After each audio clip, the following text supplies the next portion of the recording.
કચ્છ, કાઠિયાવાડ, હાલાર, બરડો, નાખેર અને આ ગુજરાત, આપણી આ ગુજરાત એટલે કે દેવી ભૂમિકા કહેવાય છે.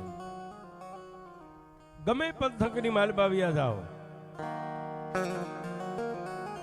દેવીઓના નામના વાવટા ફરકતા હોય, જ્યાં હરિહરોના હાથ થતા હોય, જ્યાં ટુકડો ત્યાં હરી ઢુકડો. એમાં એ વાત કરી અમારા ભાઈનો ભાવ છે, ગુજરાતનો ધણી એટલે મારી ગઢ બાવાની કાળકા કહેવાય છે. આખી ગુજરાતને જેને દીપાવીને બેઠી છે.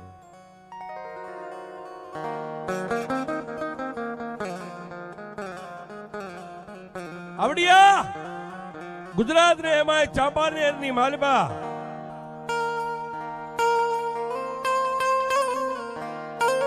બાહુ રાજાનું રાજા ને બાહુ રાજાનો દીકરો, નામ જેનું પતાઈ. બાહુ રાજા આ લોક છોડીને પરલોક ની માલબા વ્યા ગયા એટલે પતાઈ ના એ ગઢ પાવાનું જેને રાજ તિલક કરવામાં આવ્યું છે.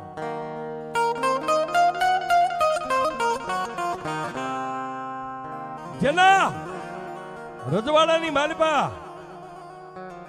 મારી ગઢ પાવાની કાળકા, જેના રાજની ચોકી કરે છે.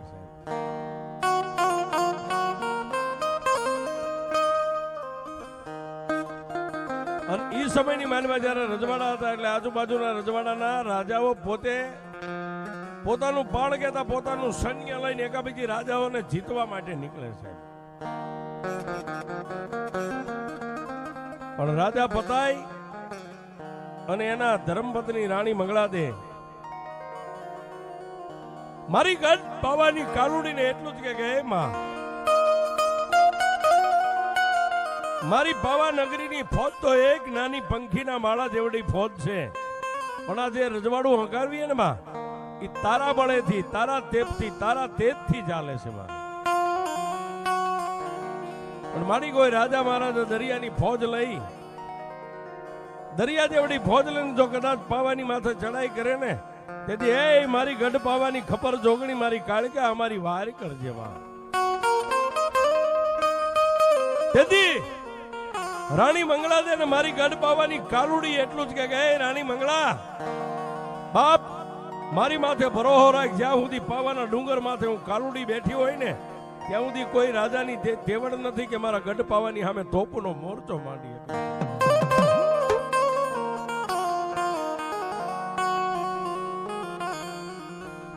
પણ સાહેબ જ્યારે આપણી પડતી આવે ને, આપણી માઠી વેળા આવે ત્યારે માણાને કબૂતી હુજે. રાણી મંગળા, રાજા પતાઈ મારી ગઢ પાવાની દેવીને એટલું માને સાહેબ.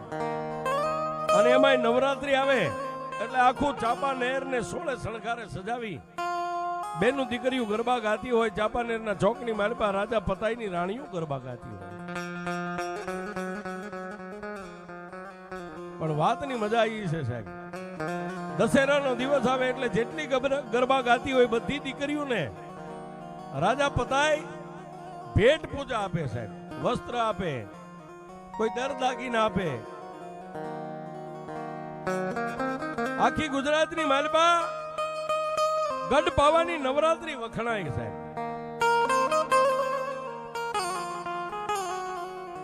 ગામડે ગામડે ગામડે ગામડે વાત હાલતી હાલતી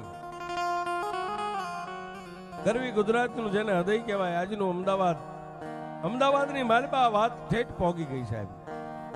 કે નવરાત્રી જોવી હોય તો કોઈ કાળા માથાના માનવી એકવાર પાવાગઢના ચોકની માલબા વ્યા જાઓ તો તમને ખબર પડે કે નવરાત્રી કોને કહેવાય છે.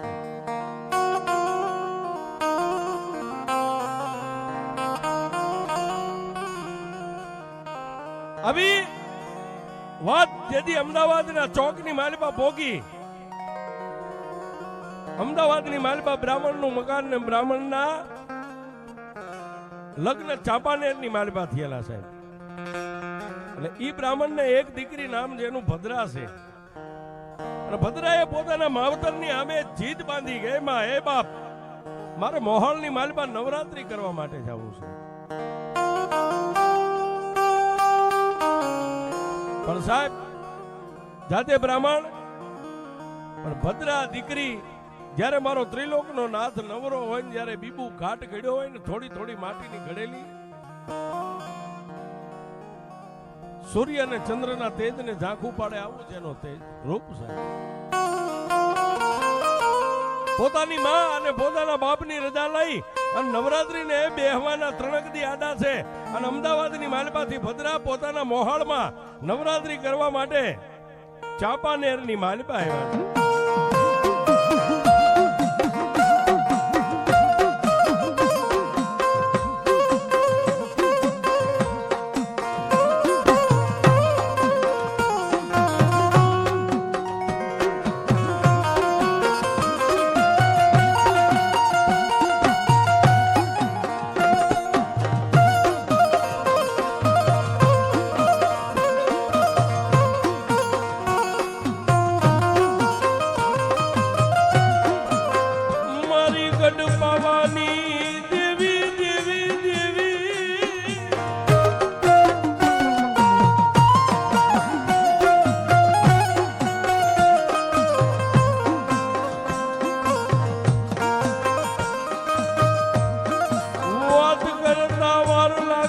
અમારી માતાજીના યાહો મહિનાના નોરતાના દિવસ આવ્યા.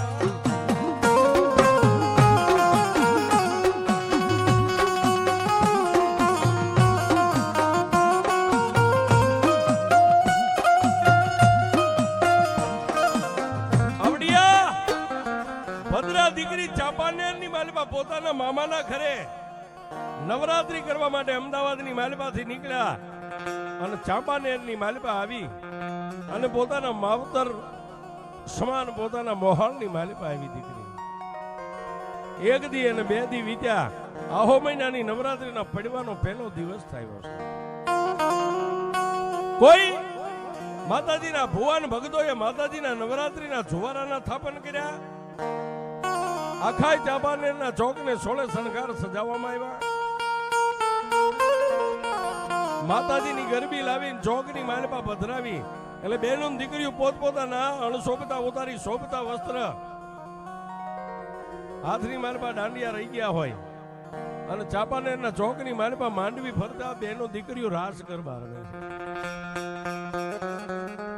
પણ ભદ્રા જ્યારે પોતાના માવતર કહેતા મોહાળની માલપા પોતાના મામાના ઘરેથી તૈયાર થઈ અને ચાંપાનેરના ચોકમાં આવીને દીકરી ઊભી રહી ને સાહેબ, એ રાજા પતાઈની રાણીઓ એની પાસે ઝાંખી પડે છે. 1 દી 2 દી 3 દી 4 દી 5 દી અને 6 નવરાત્રીના દિવસ 100 દિવસ વીતી ગયા. 7મો ને 8મો દિવસ એક બાજુ રજવાડાની માલપા રાજા પતાઈ પોતાના કામદારો હારે બેઠા પોતે મજીરાની મહેફિલ કરી રહ્યા છે. અને આ બાજુ ચાંપાનેરના ચોકની માલબાર પાવાની મહારાણીઓ બેનું દીકરીઓ બ્રાહ્મણની દીકરી ભદ્રા પણ ગરબે રમે છે. રાતના 12-1 નો સમય થયો અને મજીરા પાનની માલબા ભાન ભૂલી ગયેલા પતાએ પોતાના કામદારને એટલું કીધું કે હાલે નવરાત્રી ચોકની માલબા મારે ગરબા જોવા માટે જવું છે.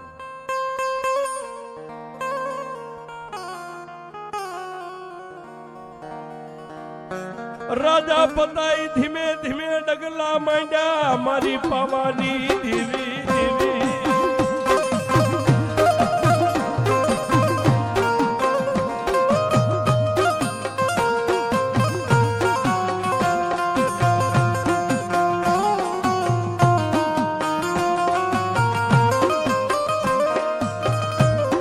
ચાંપાનેરના ચોકમાં આવ્યા મારી માતાજી મારી ગઢ પાવાની દેવી.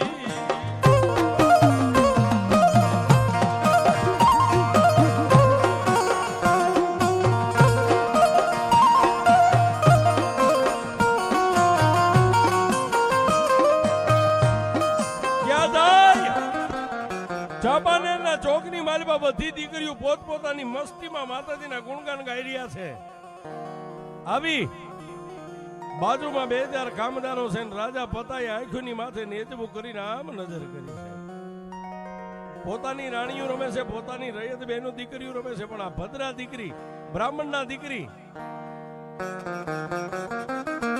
સાહેબ ભદ્રાની માથે જ્યારે રાજા પતાઈની આમ નજર ગઈ એટલે કામદારને કીધું કે આ કોણ?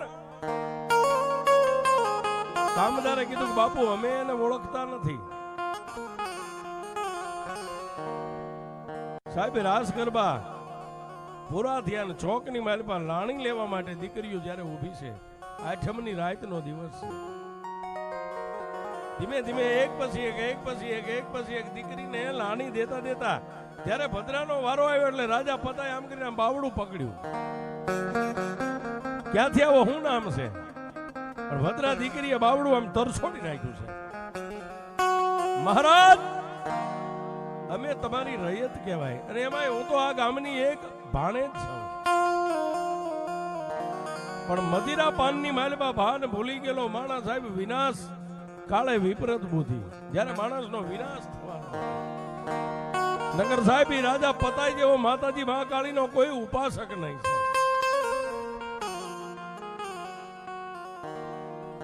પણ કામદારો રાજા પતાઈનું બાવડું થોપીને તો લઈ ગયા રજવાડાની માલમાં. પણ ઓલી અબળા દીકરી ભદ્રાને પગથી માથા ઉધી વહી ગઈ. એક તો હું બ્રાહ્મણની દીકરી મારું શુદ્ધ ખોળ્યું ને એમાંય એક રાજાએ મારું બાવડું થોપ્યું. આવા જગતની માલમાં જીવાય નહીં. ગણગણતી દોઢ મેકીન ઠેઠ પાવાના ડુંગરની માથે મારી મા કાળી, જેને કાળનો ગોળો કહેવાય છે કે બ્રહ્મા વિષ્ણુ મહેશ જેવા જેની આરતી ઉતારે એવી મારી ખપર જોગણી માતાજી કાળકાની સામે જઈ અને ભદ્રા દીકરીએ માતાજીના એ પથ્થરની મૂર્તિ અરે પોતાનું કપાળ જેમ માણસ છોટા નાળિયેરનો ઘા કરે એમ દેહનો ઘા કર્યો. કપાળની માલમાંથી રુધિર નીકળ્યું અને રુધિરના સાટણા મારી ગઢ પાવાની કાળિકાના મુખની માથે પડ્યા ને પથ્થરની માલમાંથી મારી ગઢ પાવાની કાળિકા જાગી ગઈ છે. ભદ્રા માગી લે બાપ, આજ તું માગી નો આપું તો ગઢ પાવાની કાળિકા ને. તેથી ભદ્રા દીકરીએ બે હાથ લાંબા કરીને એટલું કીધું કે માં મને તારા ચરણની માલપા હમાવી લે, મારે બીજું કઈ જોતું.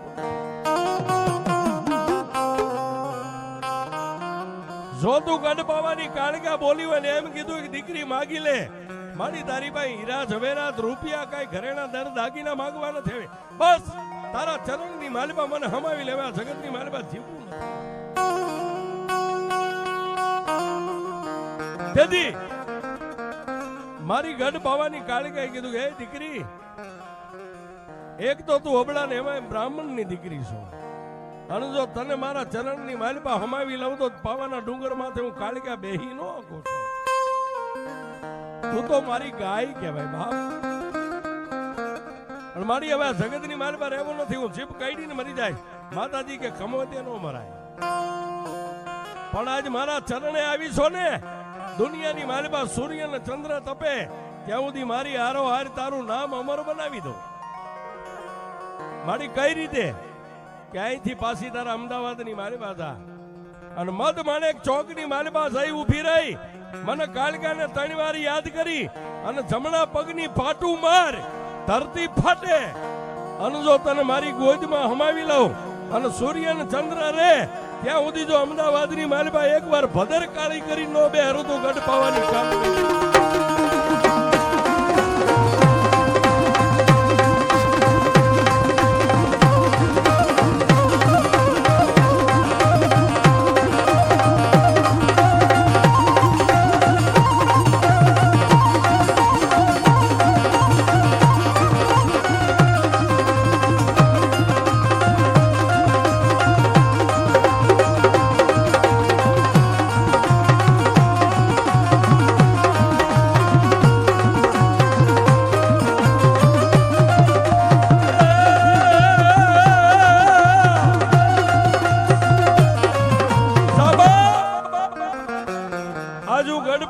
કાલુડી તને વચન આપું છું, દુનિયા મને માનશે એટલી તને માનશે.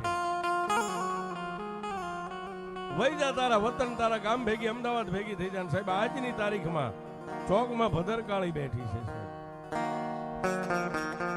એટલે કઈ છે સાહેબ જે માની માથે ભરોહો રાખે ને માના ચરણે વ્યા જાય ને એને માં અમર બનાવી દે. પણ જાતા આવડવું પડે છે. એના માટે એ કાળી ના